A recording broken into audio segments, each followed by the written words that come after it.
Hey everyone, we have been gone for several weeks and we are happy to be back. We didn't want to go the entire summer without recording a podcast for you guys. We know that you've missed us. And so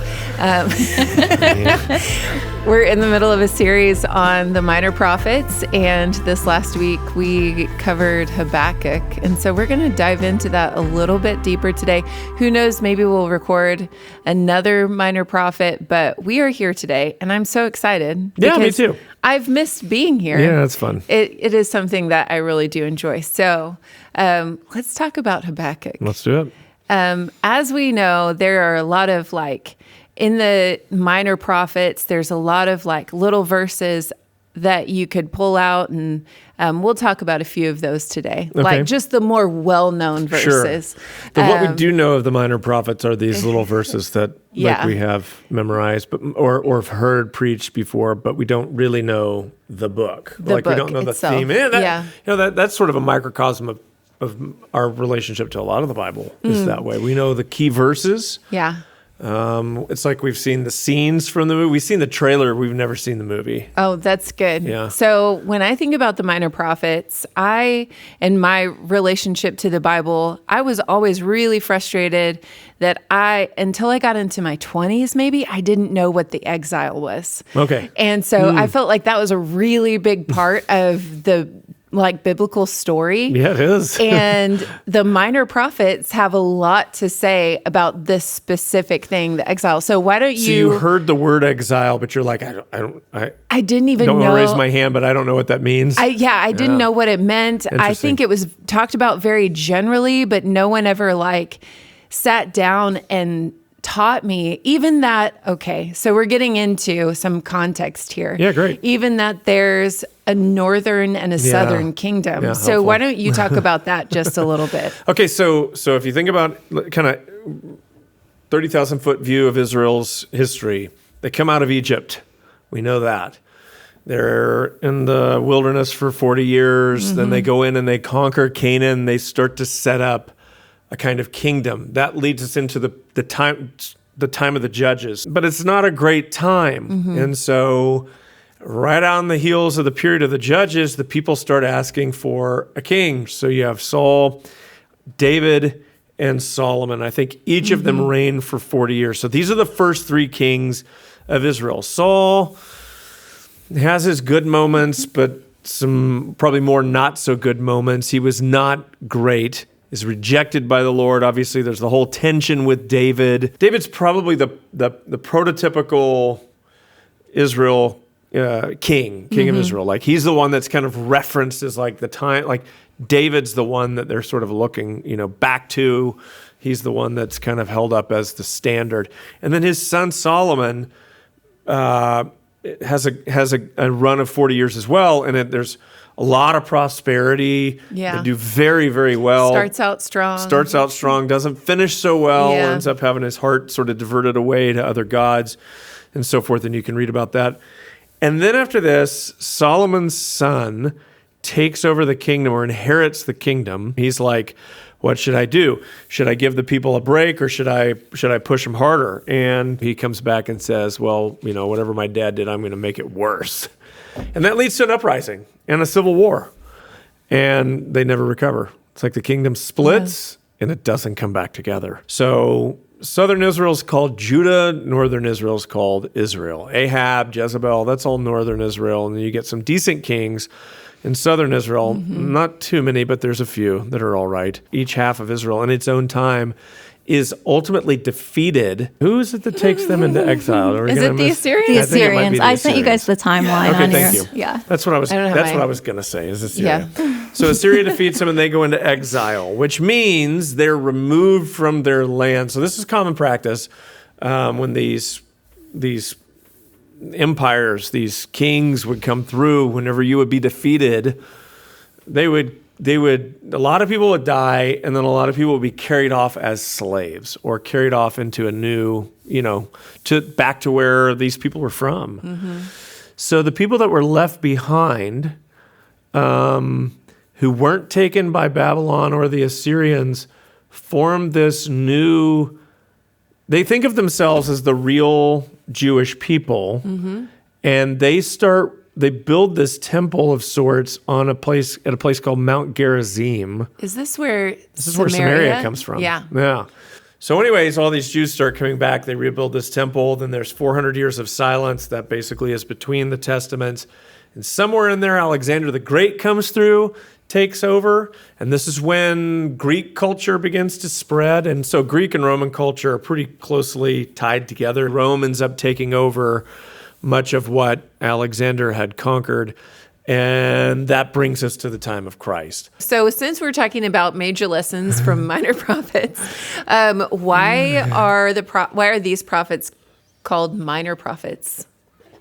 Well, because the books are short. The books are they're just smaller. Not very long. So Daniel and Ezekiel and Isaiah, much longer, much more significant prophetic word. And so in terms of its size and scope, so these are smaller, more focused, and a lot of them generally they're similar. They're not all the same, but they do a lot of them end up predicting exile, warning the people of what's to come. Habakkuk is one of those who is in the southern kingdom. The vision he gets is that Babylon's coming. Yeah, one of the things that's helpful to think about when we're talking about prophets, minor prophets or major prophets, is the role of the prophet is not always future telling. Some of that it does happen, the foretelling aspect of exile is coming, but there's also the forthtelling of this is the accusation, or this is the judgment that God is bringing against you. This is how you have disobeyed him. This is what's going to happen as a result. So the prophets come in as these representatives of God, almost like a lawyer in a courtroom. Interesting. Bringing the charges against God's people. Saying, yeah, they did function that way. This is what's happened, and this is what's going to happen. Which made a as few result. of them, and John the Baptist would be in that tradition too. This kind of corrective. Also rather eccentric. Jeremiah was kind of like this as well. They were all pretty eccentric. Yeah. Like they some kind of get crazy. They do. They cut their hair. They walk around naked. They sleep on their side. I think Ezekiel does that. He sleeps on one side and then he sleeps on the other side, his other side, for days on end. You know, if I had to say, like, crazy. who are the artists of the biblical story? It's the prophets. Yeah. They're doing things that are not just to get your attention, but definitely do get your attention. And art can do that. It has this quality, when done well, of sort of pulling you out of, helping you see things from a different perspective. I remember seeing some photos. I can't even remember who took them, but someone had done photos of just like landfills at one point, but done in a way that when you saw them, it's just sort of arresting, like, oh my word. Yeah. And that's the idea, is it's just meant to shock you into seeing what you wouldn't otherwise see, because as we all know, daily life kind of carries on as normal, quote unquote normal, and the human condition is, or our tendency, and maybe even just the way that we're wired, is just to believe that tomorrow will be like today, that things will carry on as they are. And what these prophets, the role they're serving is like, no. Yeah, it may. So that's why a lot of times they're like in Habakkuk, we get into this in Habakkuk 1, I think it's 6 or 7, somewhere in there, where the Lord has to say, hey, this vision is coming. It will not delay. Maybe it's in 2. I can't remember. But it's basically saying, because again, there would be no indication that this was happening until one day it happens. And that's how disasters happen. That's, September 11th, it's like, for those of us here who, especially old enough to remember when that happened, it's like, you remember what life was like before, and then it happens, and nothing is ever the same. After that, obviously, things do start to return to normal, if you will, but airports have never been normal again. You ever watch a movie that takes place before September 11th, and people can just walk right into, the gate, and all of the things that you can't do anymore that we just think Yeah, it's all, the world has changed. And so that, that's what those types of events, those catastrophes, it's like one day it was this and the next day it's that. And I had no clue that was coming. And you don't have any way to anticipate that, but for these prophets who are warning you in advance, warning God's people for the purposes of repentance, preservation, how to get through this. God is not leaving them just to themselves to say, Babylon's coming, but let's see how they deal with it, but rather to let them know. Yeah, so that they can respond. And a lot of times they'll show up when the people are really comfortable or when they're kind of set in their ways and I love the art example. I love talking about how creativity can kind of wake you up out of your stupor. Yeah. And when it's the masses are kind of just asleep and the prophets are a little bit weird. Not a little bit weird. They're a lot weird. And that's sometimes required when God wants to get his point across. And so as we think about Habakkuk, what is the cultural setting? It's a little bit different from he's not a prophet to the northern kingdom. He's a prophet rather to the south. Yeah, and so he's living just before the Babylonian exile. So Babylon hasn't come yet, but they're coming 20 years away, maybe something like that, which is a long time. Yeah, I mean, really feels like a long time, and also a drop in the bucket of time for a nation or whatever. I mean, it's really relatively small period of time in that way. But personally, you can see how on the one hand it could feel like this is never going to happen. So you've got this guy warning people. You go a year, you go 5 years, you go 10 years, nothing. You said this, nothing's coming, nothing's happening. You can see why people would be lulled to sleep by thinking this will never happen. Yeah. And then one day Babylon's at the gate. What he's seeing is a lot of corruption, a lot of injustice, a lot of wickedness and perversion, specifically what we don't get an example of. He describes in general terms, the righteous are hemmed in by the wicked. It's a feeling of being surrounded. Yeah. I would think that there are some that, listening to this would feel that, depending on when you're born, by the way, probably has something to do with it. But the feeling of being a minority or a religious minority, I'm surrounded by people who disagree with me, not just disagree, but think I'm crazy or whatever. I mean, there's a lot of that. Yeah. Yeah, within his own people. Yeah. So I think the first four verses is kind of what you're talking about. In verse 2, it says, "O Lord, how long shall I cry for help, and you will not hear? Or cry to you violence, and you will not save? Why do you make me see iniquity, and why do you idly look at wrong? Destruction and violence are before me, strife and contention arise." I think this is really important to see. So the law is paralyzed, and justice never goes forth. Right. For the wicked surround the righteous, so justice goes forth perverted. Yeah. So they have a law that's not being acknowledged, and I love that idea of it being paralyzed. It can do them no good in this instance. Yeah, it's a good word picture. Yeah, and this is his people. Yeah. And justice goes forth perverted. So there's some... I think we're living in a time like this. Yeah. I think there's an internal the corruption. Human condition. Yeah. But we're playing like we're doing the right thing, but it's a perversion of goodness, and it's not really the right thing. And so...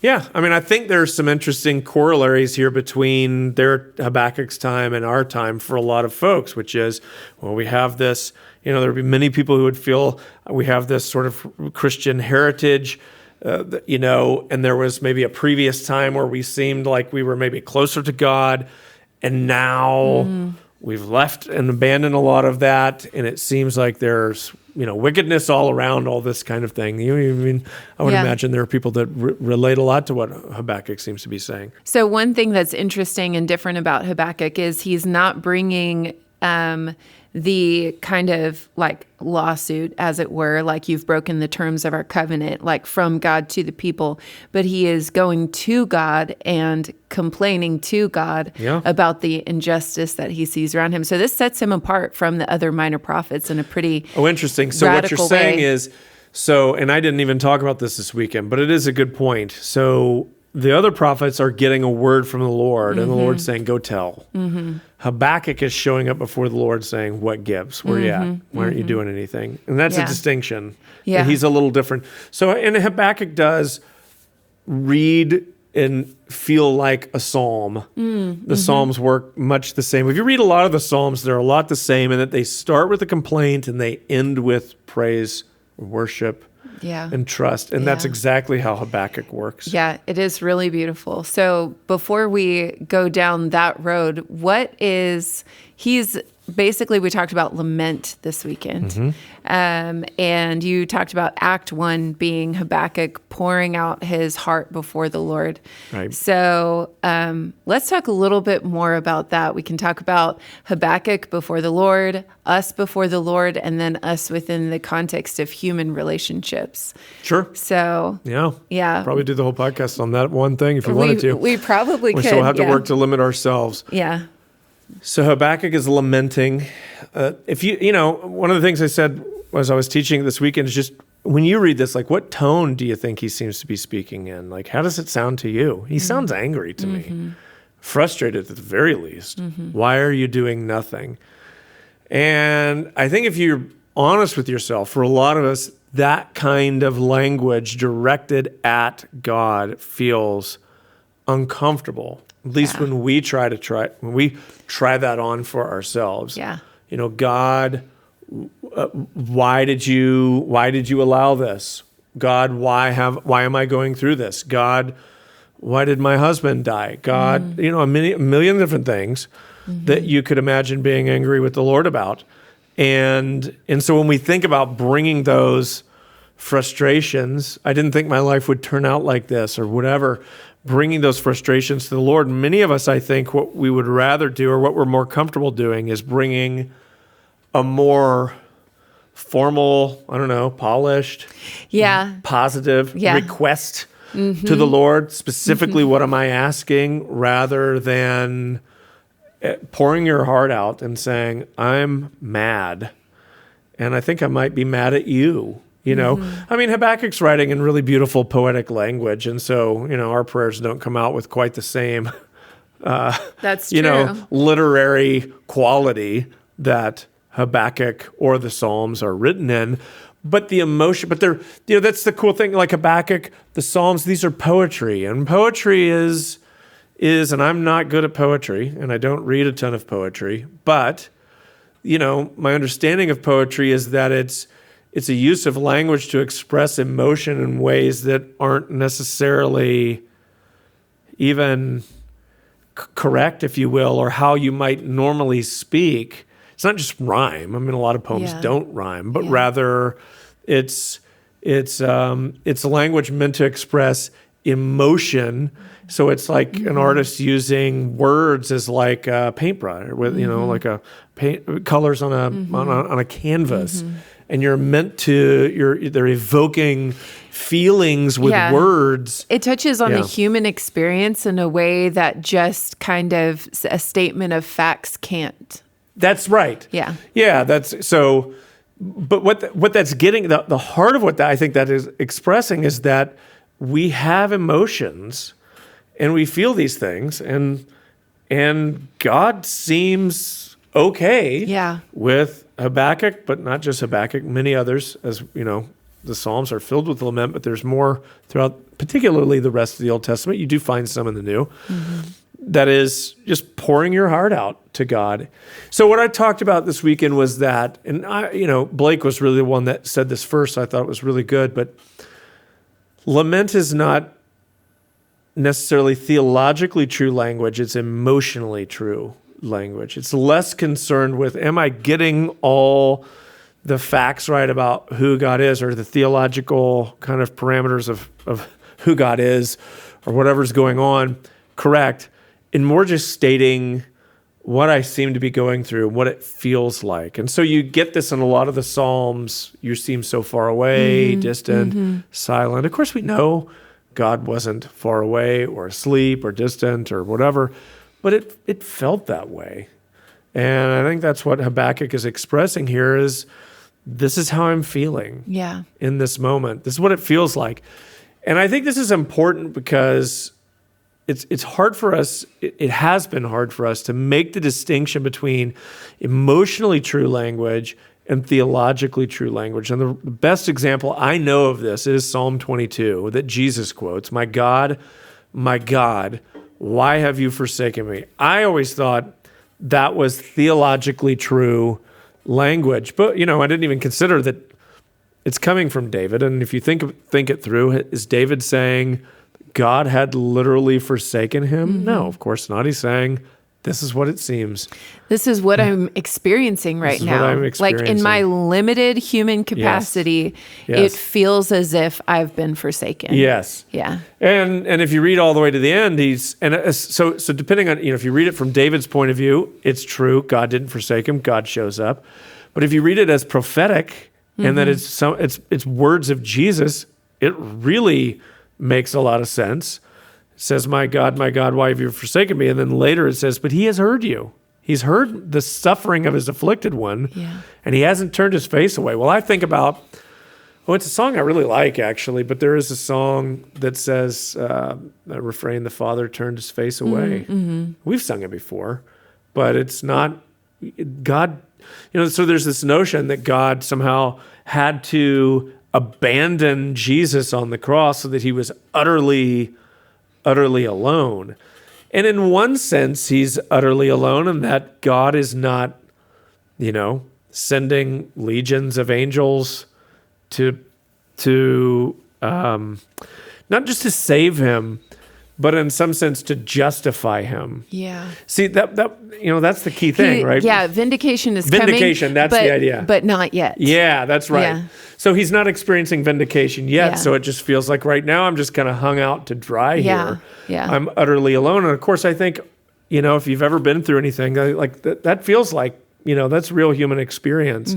Vindication would come. The resurrection is the vindication of, and in a sense, the seal of God's approval on Jesus, the proof that he wasn't just anyone else. Right. But that, and even the proof of his, not just divinity, but also his worthiness.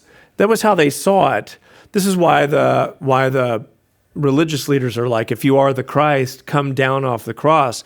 The idea is surely God would never allow his son or Messiah to be crucified. And of course, so it feels as though he's been abandoned because God's leaving him to this fate. Of course, he knows that's what's going to happen, but he's still, it's the crazy thing. So this is where it gets relationally really interesting, is that there are times in relationships, we've all had it, where I know one thing to be true logically, but yet I can't escape the feeling whatever. Yeah. I have this feeling. Yeah.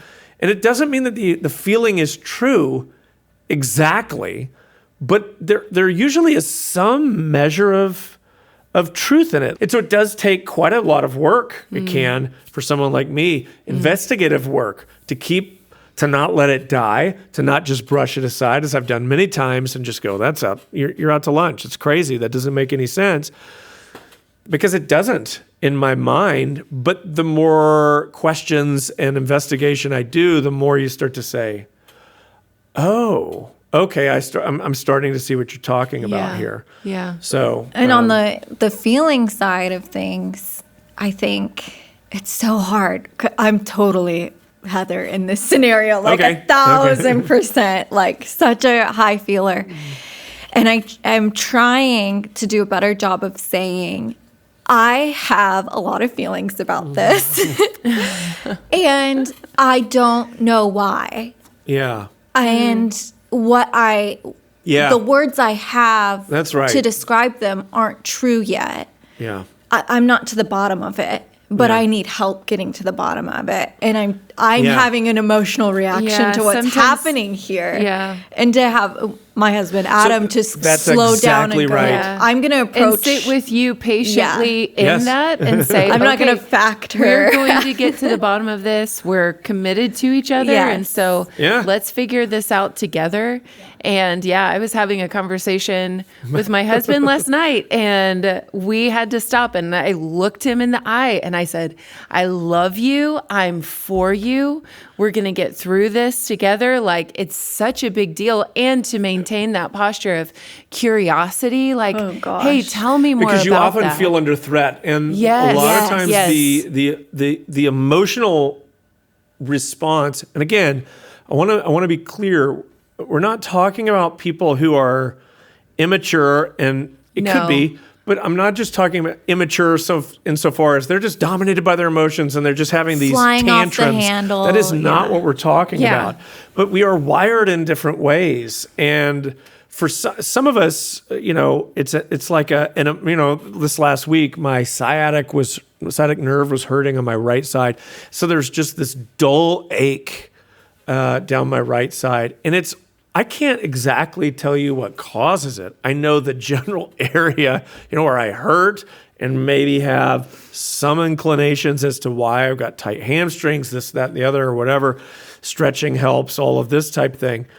But I can't fully diagnose that. I just know there's an ache over here. And I think that's what we're talking about in emotional terms is sometimes people who generally, we're all emotional beings, but some of us are more highly attuned to, and our way of interpreting the world and understanding what's going on around us, it's like our dashboard are more emotions sounding off. And maybe that's all of us, but I just know that for my wife, it's more, I'm more kind of situational where it's like, hey, this happened and I did not like this. And so I can be very direct. But for her, it's more a thing of, you never listen to me, or you're not spending time with me, to which you just have to imagine feels like an accusation of fact that I can easily disprove. What are you talking about? We were just together yesterday. We just did this, but that's not what she's saying is the emotional, relational connection between us feels distant. And that is so hard for someone more wired up like me, who, if my daughter likes Guardians of the Galaxy, so I end up, or the Marvel Universe, so I end up watching a lot of these movies. Drax, the guy who's in Guardians of the Galaxy, they say he can only take things literally. Like, he has no capacity for idiom or any sort of figures of speech. So anything that's said, he takes as literal.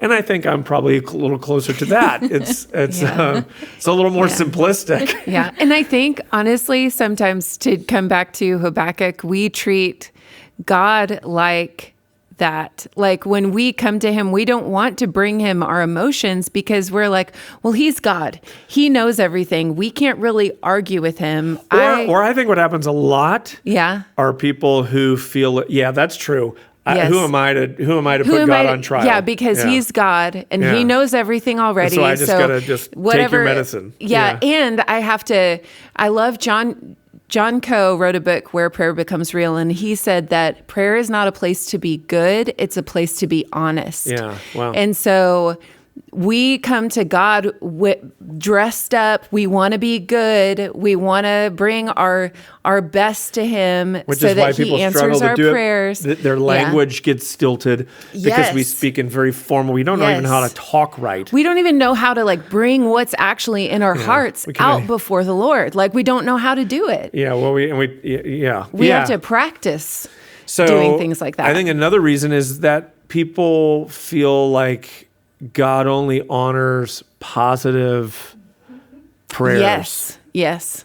Anything that sounds like what Habakkuk is doing falls into the category of doubt. Mm-hmm. And therefore, God will not hear it, and he rejects it. What he needs you to do is to come with just like, you're awesome. You need to pull your bootstraps up. Yeah. Like, so I got to show up with like total confidence. Mm-hmm.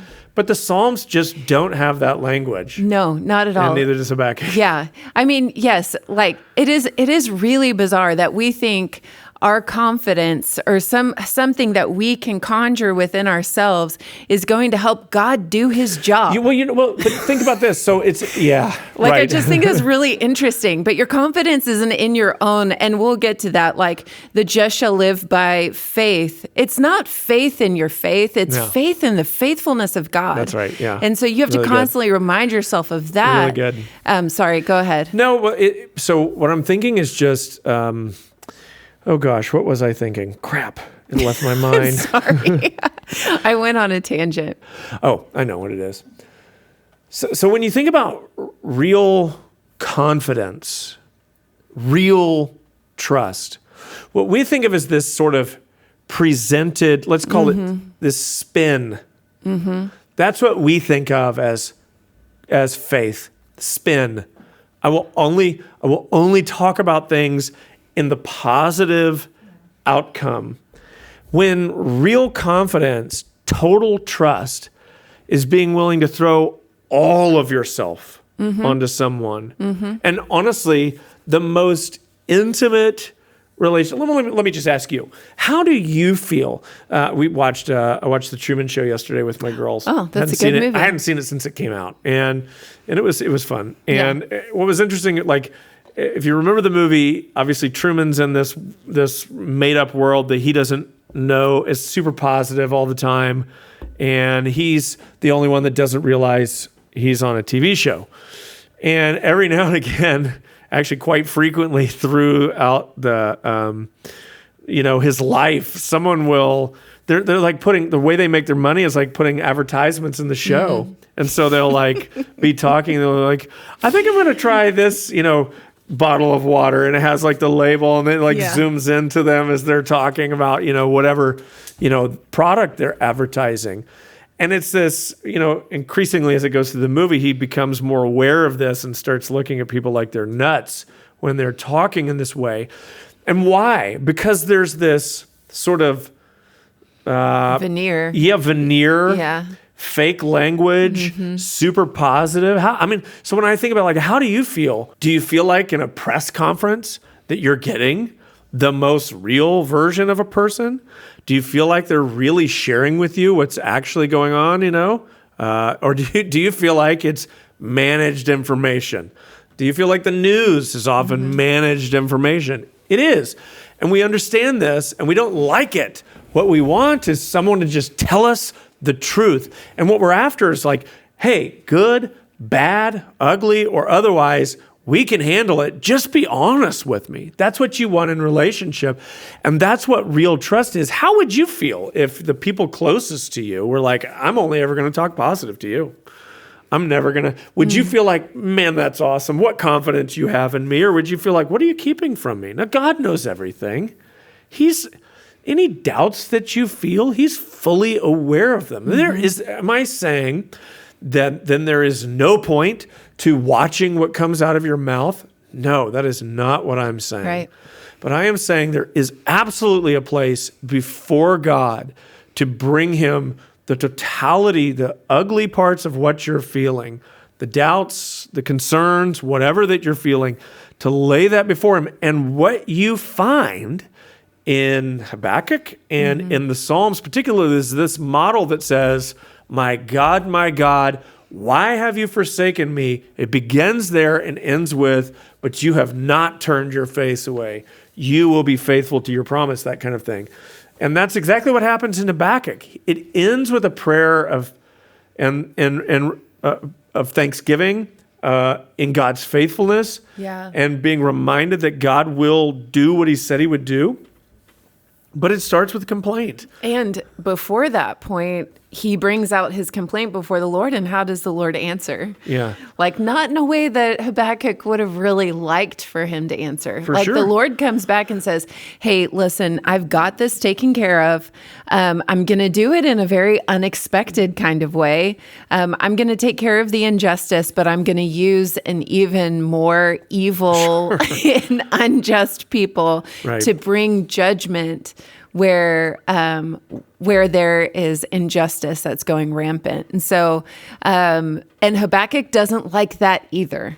Right. And he has this back and forth with the Lord that a lot of us would at that point like say, okay, God, you're sovereign. All right. Or would we even be bold enough to say, hang on, wait a second. Yeah. What are you really going to do that? Are you telling me Abraham does right the now? same. Yeah, he With does. Sodom and Gomorrah. Mm-hmm. Are you going to really judge this city if there's 50 righteous people or however many he begins with? Are you really going to do that? Far be it from you. Yeah. It's amazing the chutzpah that these Old Testament folks had. Yeah. And, but you see the Syrophoenician woman. But yes, Lord, but even the dogs get the crumbs from the master's table. And Jesus is like, You have faith. Yeah. He says, isn't that that's wild? faith. Yeah. Yeah. It's this like dogged persistence, this boldness to even remind God. I mean, read Habakkuk. He says it if you want to talk about reminding God in justice or in your anger, do not forsake mercy. He's like, hey, don't forget to be merciful too. He does. He's in chapter 3, O Lord, I have heard the report of you in your work. O Lord, do I fear? In the midst of the years, revive it. So your work in the midst, in wrath, remember mercy. What? Yeah, there's the Robert Alter translation of that's really, really good, where basically he says, I've heard of what you used to do. Do it again in my time. Do it again now. And I love that. And then he says, but in wrath, remember mercy. Yeah. Don't get too mad. Yeah. It's amazing that people would pray this way. It's so different from how many of us think about praying to God. So you're highlighting this idea that Habakkuk is troubled by God's answer, which is, I'm going to raise up the Babylonians. And the Babylonians are wicked people. They're coming through, wiping folks out. I mean, there's it might be called Trial by Fire. I forget. I didn't finish reading it. Friend recommended this book. But it describes kind of the ancient world of what happens when these people come through and what they do. And it's brutal. And it's like a historical fiction, but it's real. If you've ever read anything about the Vikings or how it's brutal. And so to have an enemy at the gates, there's no Geneva Convention, there's no human rights. Do what you want, what you will, with whom you will. It's brutal. It is. And the Assyrians, particularly, that's the northern kingdom, but they were awful. Yeah. And so that's who Jonah goes to. Yeah. Yeah, goes to preach to. That's right, because I did a little research on the Assyrians for that. But anyway, so Habakkuk's complaint is, how are you going? He's puzzled. How are you going to use? Why would you use Babylon? They're worse than us. Why would you use these really wicked people to judge? We're wicked, but they're way worse. And why would you do that? And it's this conundrum of how God is going to work through really terrible circumstance. And God is taking, in some sense, he says, I'm raising up Babylon. He's assigning himself control of something that we would prefer him not to have control over, or to think that God is doing something with someone like that. And so it raises questions, as we talked about this weekend, of what's God's relationship to evil. And how then does he work in evil circumstances, sickness, disease, death, tragedy, loss, whatever you want to call it, wicked people, so forth. How then does this work? And is God, so the view is God then this puppet master behind the scenes making Babylon do these evil things? And then if you keep reading Habakkuk, he then turns and judges them. So it's this interesting thing where he says, I'm raising up Babylon. Then he describes how terrible they are, and really they're just awful people. And then chapter 2, you get these 5 woes, like woe to you for being like this. Yeah, and these are woes to the Babylonians. Yeah. So essentially he's going, I'm raising them up. They're wicked, but I'm also going to judge them. Yep. And so you have to go, wait a second, how will you do both of those? How can you do both of those things? How are you going to say, I'm raising them up, but then I'm going to judge them? It feels like you're manipulating them, like you're making them do what they wouldn't have otherwise done, and then you're going to judge them for it. And there's the most famous example of this is Pharaoh in the Exodus, where we read that God hardens Pharaoh's heart, and then judges him for it. And it feels very puzzling to our Western minds why God would do something like this. So there's these questions about how God relates to evil and what is his role there. Yeah. It's a theodicy. Okay, is the formal The language theological for it, right? word for it. And scholars and theologians have been thinking about God's relationship to evil for centuries. It's not something that's easily explained. Right. But I appreciated your explanation this weekend. It was helpful for people to the correlation between I'm going to let you go the way that you're already going. Yeah. And then Genesis 50. Is it Genesis 50? Yeah, Genesis 50:20. Yeah.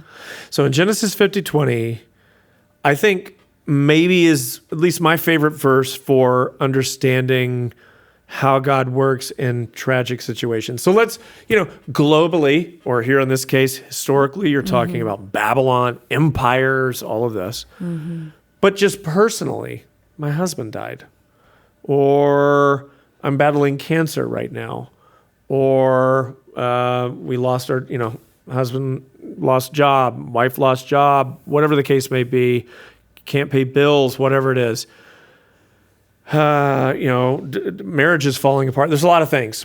And so you ask yourself, is God in any of this? How does God, so is God just sort of, and we can't plumb the depths of this. We have to know that there's no way to exactly know. You're really getting down to free will and God's sovereign role in all things. What is his level of involvement? I'm not going to go super deep in trying to explain all of that, but you do have to wonder, because some people will say God worked in tragedy. There's no doubt. And there's lots of stories down through history. There are biblical stories.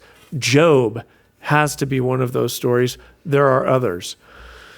But then you have other people who say, no, God doesn't cause tragedy. He is not the author of evil.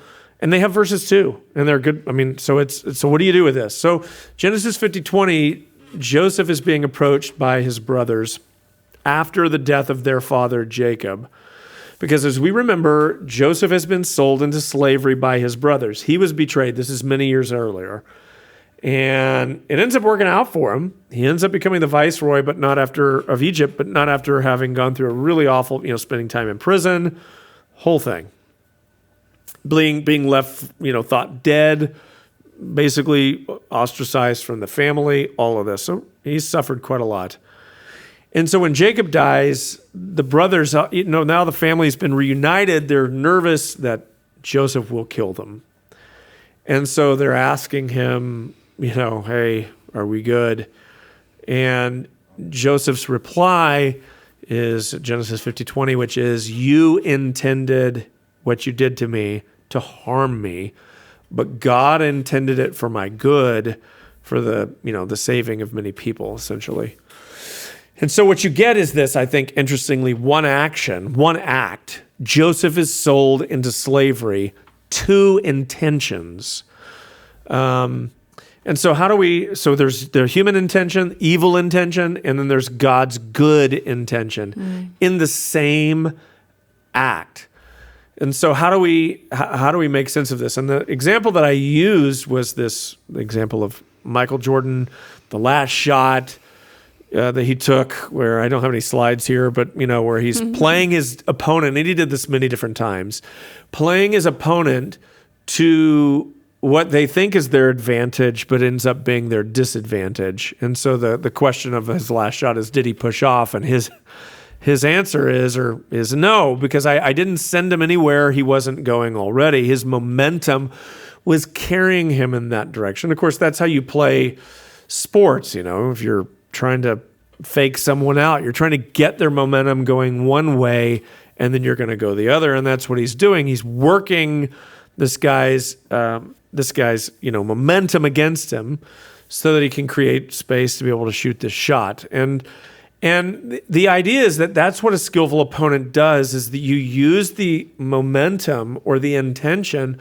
of your opponent against them to accomplish what you want. And I think that's exactly what God does with evil, is he's going to use evil's intention to accomplish what he wants. And I mean, I even think there's a massive cosmic view of this. What I mean is, like, if you want to back way out and go, why does God create Lucifer then to begin with if he knows in advance he's going to fall? And these are not questions, that's specifically not a question that the Bible seems to answer any more than just to say that somehow I think God's love and grace, that evil is making it possible for the goodness of God to be displayed all the more. Now, how far that goes and what you want to make of all of that, but it's the goodness of God through the incarnation of Jesus, the cross, the resurrection, and so forth. It puts on display God's willingness, the lengths to which he will go in order to save us. And we get to experience that grace in a way that, so you could look at it from that cosmic kind of point of view. But again, the idea is that evil, God is using its intention to, if you wanted to say evil's intention is to minimize God and to overthrow him and take his place, ultimately this is what Lucifer does. And ultimately, in the end, it will end up in the opposite, that God will be even more glorified in the end. So it's this idea of whatever you intended will actually have the opposite effect, and what I intended will be made manifest, let's say. Yeah. So I'm curious what your thoughts are. On that specifically? Well, just what you're thinking as we're talking. So I'm thinking about how that very thing ties into this truth that God is going to provide a way through for Habakkuk, and he's going to provide a way through for us. So there is this Sure. like kind of interwoven, like what you're talking about, intention, but he's not going to, what does Habakkuk say? He says, oh gosh, where is it? He talks about the righteous. Oh yeah, why do you idly look at traitors and remain silent when the wicked swallows up the man more righteous than he? He's not going to let any evil go undealt with or unpunished. And he has a very specific way of preserving those who he has set his steadfast love upon. Sure. And so that's what I'm thinking about. And it leads beautifully into chapter 3, because Habakkuk then begins to remind himself of the work that God did in bringing the Israelites out of slavery, bringing them through the wilderness, the power that he displayed in that moment. And he's saying, okay, I know that the Babylonians are coming, but I also know who you are. And you are a God of power, and you are a God of might. Would you do today what you did back then? Preserve. Will you preserve us? And he did. And he absolutely did. So you might say, but what about death? Yeah. That people die. Yeah. And I would say, so Hebrews 11 is really interesting. We're talking about this idea of faith here. So you're kind of moving us toward, write the vision, make it plain, that he who reads it may run with it. This idea that, in other words, write this judgment down so that people can see it easily and that they can respond accordingly. And then the verse 4, which is the just shall live by faith, is quoted in Galatians and Romans and somewhere else. And so, Hebrews. So this is interesting. Hebrews 11. So there's this idea of the just shall live by faith, or maybe you could say the righteous will be preserved by their faithfulness. And you said this is not faith in your faith, but faith in the faithfulness of God. It's a clinging to God as that he is the only one that can get me through this. So Hebrews 11 to me is fascinating because historically it's called the Hall of Faith, or whatever, Hall of Fame of Faith, if you want to put it that way. But what's interesting, and you read stories about people who were faithful to God, meaning they clung to him in spite of difficult circumstances. And many of them that are described see miraculous things. You get Noah is described there. Abraham is described there. When we're talking about this, they were old, couldn't have a child, then they did, all of this. But also Abel is described there. Well, Abel died. Mm-hmm. Mm-hmm. And you keep reading, and there are many people who are described. Mm-hmm. He even says some were sawn in two. Now, when you think about faith, depending on what your relationship to that word is, for some folks, faith is specifically in a particular outcome. I will not die. No one's going to die of cancer. They'll be healed, so forth. Yeah. But Hebrews 11 describes faith in and through suffering, even in outcomes that in this life have no. There seems to be there's no positive end to this. Less than ideal. Less than ideal. Yeah. And yet they're included in Hebrews 11 as these people that we should be looking to. Mm-hmm. And particularly what the writer of Hebrews is talking about is faithful endurance. That's what he's talking about. He's talking to a group of people who are perhaps suffering and considering turning back to their Judaism and abandoning Christ perhaps altogether, which is why he spends so much time kind of elevating who Christ is in the beginning, and then kind of the crux of the matter, I think, is in chapter 10. And we are not those who turn back, I think, is the language that's used there. And you're kind of at this Exodus wilderness moment. Let's go back to Egypt, or do we press forward with the Lord? And he's imploring them to press forward, even in spite of great hardship. And so what I would say to those that have maybe lost someone in a senseless kind of way is I would just say, one, I'm so sorry, and I cannot even imagine what that must feel like. But two, the end of the story is yet to be realized for us. There's a resurrection coming, and there's more to the end of this that my faith and belief has to be not just I'll see them again one day, but more than that we will stand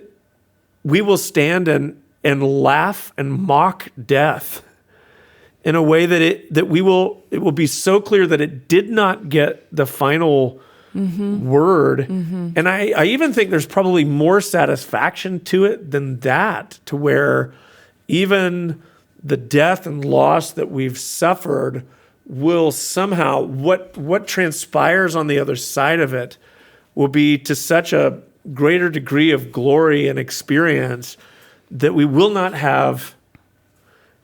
lament that we've been through it. Yeah. That has to be, I think that is the Christian story, is not just, well, when you die, you get to go to heaven, but that God will so utterly destroy death in the end that it won't just be heaven as a consolation prize for what you've gone through, but that the reality to come is so much more real than what we're facing that we'll look even in the now. This is the trouble, that we tend to want to make the here and now the kind of primary function of our existence, and because it's all we know. And so this is why you have to have this kind of forward view, this eternal end game kind of view, or else the tragedy of now, the feeling is this, that nothing, and I think it's C.S. Lewis who says, that no eternal bliss could make up for it. And that is, I think, what people feel, is that heaven's all nice and all, but I'm suffering in the now. I've lost my husband now, or my, whatever, I lost a child now, or I'm battling cancer. What good does heaven do me when, I think Keller even writes about, when I can't get a date? Yeah. When I'm lonely. Yeah. Like, so you want to promise me some eternal prizes when I'm, a golden crown, when I can't, I'm just miserable now. Yeah. And I think what Lewis says is right, which is, he basically says that the thought that we have is that no eternal bliss could make up for it, not knowing that eternity once attained, or heaven once attained, will work backwards and turn that sorrow into a glory, I think is something like that. I think that's right. What I think is really meaningful about what you just said, or I'm going to connect it to what you talked about this weekend, is the truth that it's not we're kind of just suffering through this life now to get to eternity in heaven where everything is all well and good, but there is a truth of God being with us. Right in the middle of suffering, that brings a kind of substance to our lives that makes I know it's hard to say this to someone who's right in the middle of suffering. It is, yes. But having experienced suffering, knowing that I am not alone in the middle of like everything, feeling like everything is being taken away, going through a season of life where like my family didn't know where we were going to live, and having like not a penny to our names pretty much, but having that deep like anchor of resolve and understanding and trust in the faithfulness of God, that He is not only going to bring us through whatever that valley is, but He is going to do something in me and in my family that I could never do. I could never make it happen. I could never become the kind of person that God is like forming me into on my own. And as like a way of, rather than going through suffering, going over it. It's that Dory idea, like or Finding Nemo. You don't go over it, you go through it. And trusting that there is that, like everything that I am, everything that's of value is hidden with Christ. Right. And when Christ, who is my life, appears, I will appear with Him in glory. That's Colossians 3. I think it's so I want to be careful how I say this, because as someone, you can imagine how this might feel if you're in the middle of it. And I can think of tragedies in my own life. I don't even want to think about how I would respond if certain things were to happen, so all that set aside for a minute. But I'm thinking that if, it is in some sense to make too much of this life and this moment to allow the tragedy and suffering that we face to utterly cripple us for what's, in other words, to make it. Is there anything I could lose? And maybe Job is a good example. Is there anything I could lose in this life that would make the power of God and the goodness of God of no effect or use to me, that I would have no reason to carry on or to move forward? I mean, that is honestly the temptation of Job. Curse God and die. And there is, so this isn't to say there is no pain or that somehow this kind of faithfulness makes it to where I don't feel it, but rather in spite of all that I'm feeling, I press forward into what's next for me, for what God. It's not just like leaving behind memories. I'm not even talking about that. No. But so much so that to believe that there is still a future for me. In other words, because the temptation would be to just go, what point is there to carry on? I've lost this. And I guess what I would say is there anything that you could lose that would make life not worth carrying on for? Because there's really, ultimately, I think my hunch would be, that was what would qualify squarely in the category of idolatry, is what could I lose that makes it not worth carrying on for me? I don't want to think about losing, any one of my family.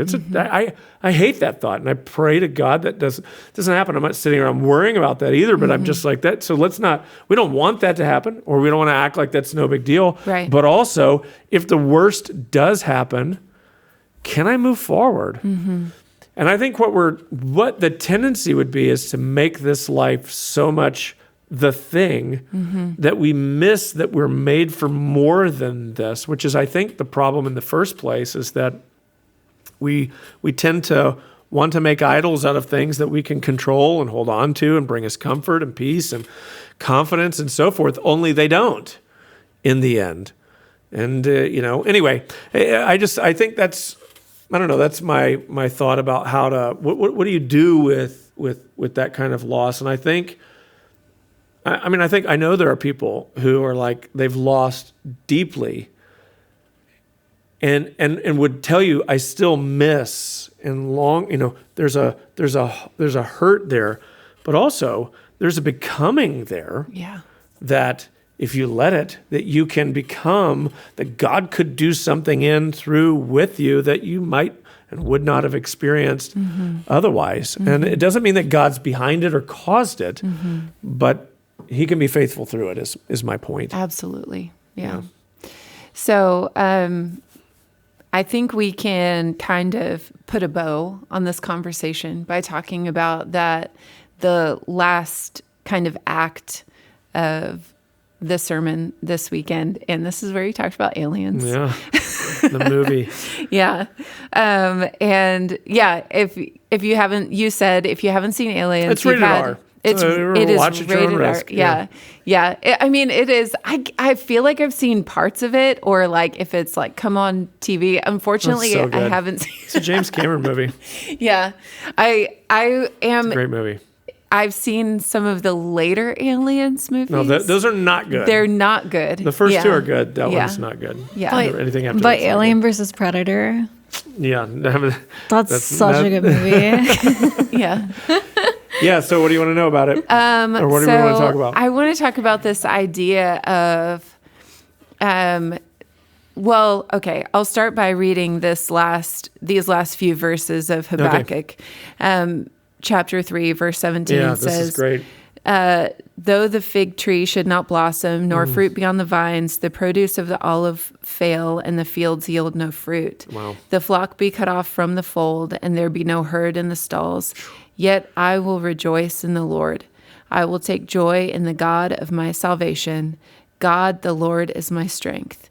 He makes my feet like deer's. Wow. He makes me tread on my high places. Well, when I hear that, in an agrarian culture, all of the fig tree, the flock, this is panic time. Yep. There's no food. What are we going to eat? Go a couple days like that and see how well you do. So he's talking about in the midst of, the worst. Utter loss. Utter loss. Yet, basically, what's the finish to that? How does he respond? He says, yet I will rejoice in the Lord. Yet I will rejoice in the Lord. I will take joy in the God of my salvation. God, the Lord, is my strength. He makes my feet like deer's. The God of my salvation, the God who saves. Yeah. So this is where I just thought Aliens was a great example.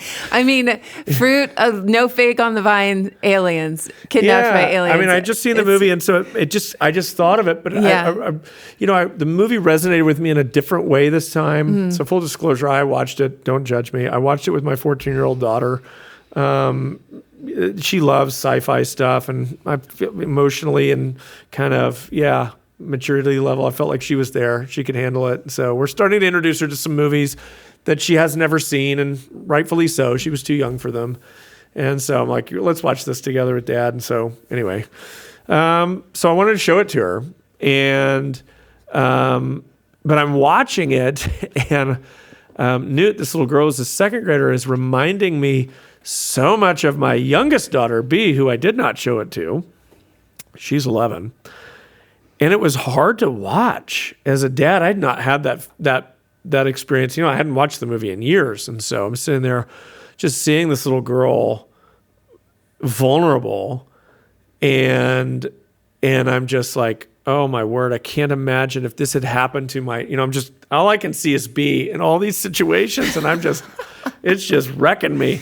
And so at the very end, when Newt, the little second grade girl, gets taken by the alien, and they take her back to the hive or the nest or whatever you want to call it, where she's going to become a host for an alien. It's gross. You have to see the movie. And so And so she's trapped in this kind of web, if you will, that these aliens sort of hold these hosts in while they implant their alien embryos in them. Yeah, I mean, she's helpless, and she's sitting there, and so Ripley has bonded with this girl, and so she's just like, I will not leave you. So even if it means she's going to die, she's going to go down there and do what she can to save this little girl.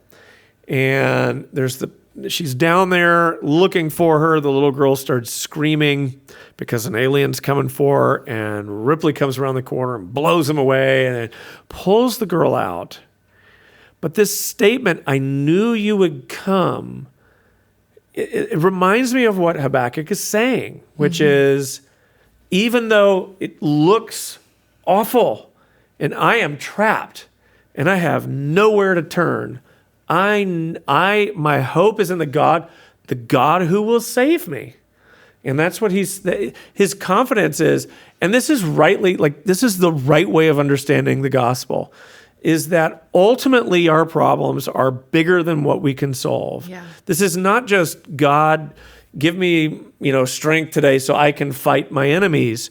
But ultimately, you find yourself in a place where you are utterly and completely dependent on God. When I don't have a penny to my name and we don't know where we're going to live, Lord, we are completely in your care.